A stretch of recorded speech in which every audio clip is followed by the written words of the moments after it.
Chapter 6, President Fu's new wife is. President Fu, I just got promoted. I can't slack off during work hours.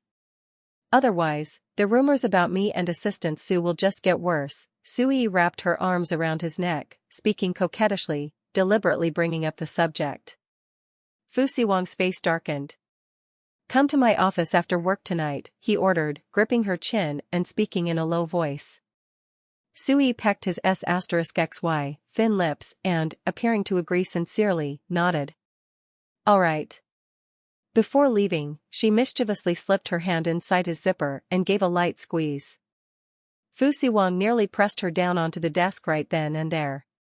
But, for the sake of not fueling more gossip, he let her go. After Xu Yiyi left, Fu Siwang irritably tugged at his tie. He shouldn't have given this woman a promotion and a raise. When Su Hao returned from the cafeteria, he saw Qing waiting at the door to his office. Her eyes were red, as if she had been crying. Secretary Qing, did President Fu scold you? Su Hao asked, concerned. No, President Fu didn't blame me. It's just. I just found out that President Fu is married. When did this happen? Qing asked urgently.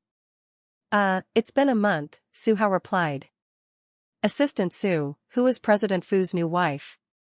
He never had women around him before, so how did he suddenly get married so quickly? Qing speculated, was it arranged by Madame Fu, some daughter from a noble family?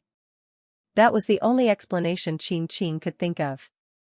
It's a marriage approved by Madame Fu, but as for the identity of the president's wife, I'm not too sure, Su Hao said tactfully.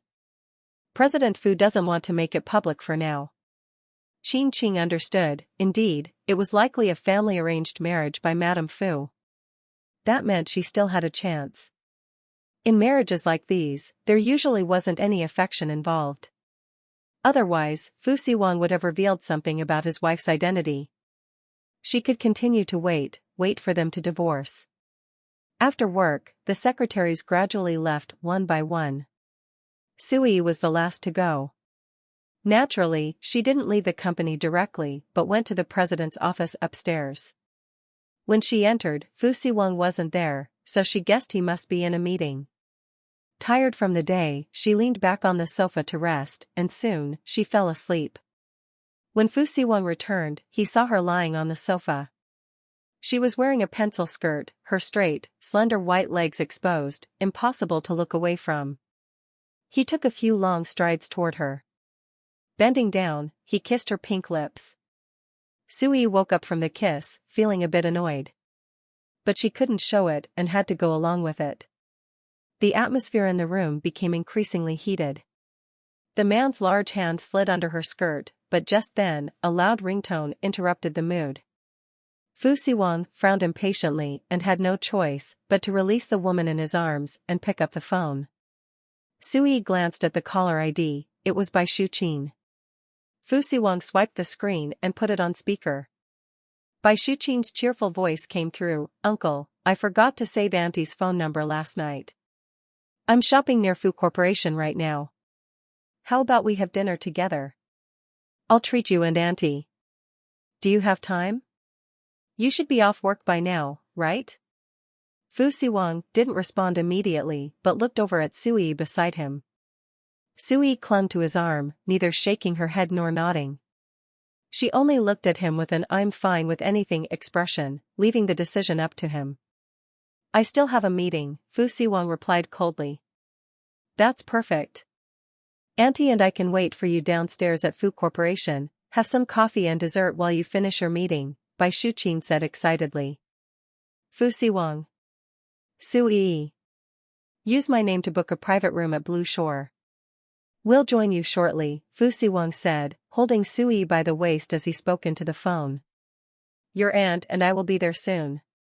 Yay. Okay. Bai Shuqing eagerly agreed. After hanging up, Fu Siwang turned his gaze back to Xu Yiyi's red lips. But Xu Yiyi pressed a finger against his lips, reminding him, President Fu, your niece is waiting for us. Fu Siwang squeezed her waist, pulling her to sit on his lap. His voice hoarse, he said, let her wait. She's got plenty of time. Before she could protest, he silenced her with a kiss. Fortunately, because Bai Shuqin was waiting, Xu Yiyi didn't suffer for long. After a quick session, they both cleaned up and left Fu Corporation. Xu Yiyi thought it would just be Bai Shuqin, but when they arrived, Shen Ziyu was there too. Bai Shuqin immediately explained, "Uncle, Auntie, Ziyu's been reassigned to the city's central court, so he's working pretty close to Fu Corporation now. He had to work overtime tonight, but I managed to drag him out to join us for dinner." Shen Ziyu smiled, but the smile looked forced, and his gaze occasionally drifted to Fu Siwang and Xu Yiyi. Xu Yiyi naturally clung to Fu Siwang's arm and said to Bai Shuqin, "You two are being too kind. Auntie, let's exchange WeChat. I'm so excited to finally have an auntie." Bai Shuqin quickly handed over her phone. Xu Yiyi and Bai Shuqin added each other on WeChat, without any fuss. Shen Ziyu's face turned pale, and he quickly excused himself. "I need to use the restroom." Bai Shuqin didn't think much of it and kept chatting with Xu Yiyi. In the restroom, Shen Ziyu immediately deleted Xu Yiyi from his WeChat contacts. Bai Shuqin hadn't checked his phone before, but that didn't mean she wouldn't in the future.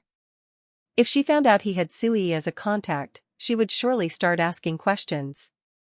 After deleting all the evidence, Shen Ziyu returned to the private room, just in time to hear Bai Shuqin exclaiming in surprise. "Oh my gosh, Auntie, you're also from Sioux City.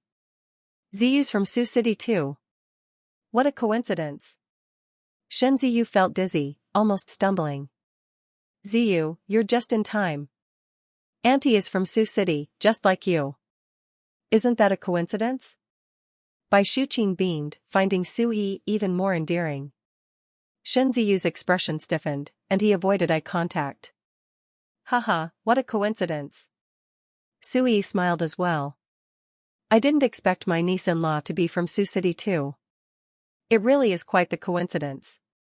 Bai Shuqin laughed brightly. "When Ziyu and I go back to Sioux City for a visit, we should invite Uncle and Auntie to join us. It would be so much fun." Throughout the meal, Shen Ziyu was on edge. When Xu Yiyi went to the restroom, Shen Ziyu seized the chance to excuse himself. "Shuqin, my boss is calling me to work overtime. I need to head back to the courthouse." "Okay, hurry back." "Uncle, Ziyu's leaving to work overtime." "Don't hold it against him," Bai Shuqin said sweetly. "Uncle, I apologize for having to leave early," Shen Ziyu said, his voice trembling slightly under Fu Siwang's sharp gaze, feeling as though the man could see right through him. Fu Siwang took a sip of his wine and nodded slightly. With his approval, Shen Ziyu quickly fled the private room. He didn't leave right away, though. Instead, he waited outside the restroom for Xu Yiyi to come out. When Xu Yiyi emerged, she wasn't surprised to see him. She slowly walked over to the public sink to touch up her lipstick. "Xu Yiyi, I've already deleted your WeChat. Since we're pretending not to know each other, let's keep it that way. You almost gave us away when you said you were from Sioux City. Do you realize that?" Shen Ziyu said, glancing around nervously before lowering his voice in warning. "Oh? My ID says I'm from Sioux City. What else could I say? Should I claim to be from your hometown instead?" Xu Yiyi sneered as she capped her lipstick. "You. In any case, you wouldn't want Fu Siwang finding out about our relationship either, right?" Shen Ziyu trailed off when he spotted a familiar figure approaching in the distance. His face paled, and he hurriedly bent down to turn on the faucet, whispering urgently, "Fu Siwang is coming." Xu Yiyi turned to see the approaching figure and smiled as she walked toward him. "I just finished." "Why are you here?" "Waiting for you," Fu Siwang said, patting her back. As he approached the restroom, he noticed Shen Ziyu washing his hands. Pretending he had just arrived, Shen Ziyu quickly lowered his head.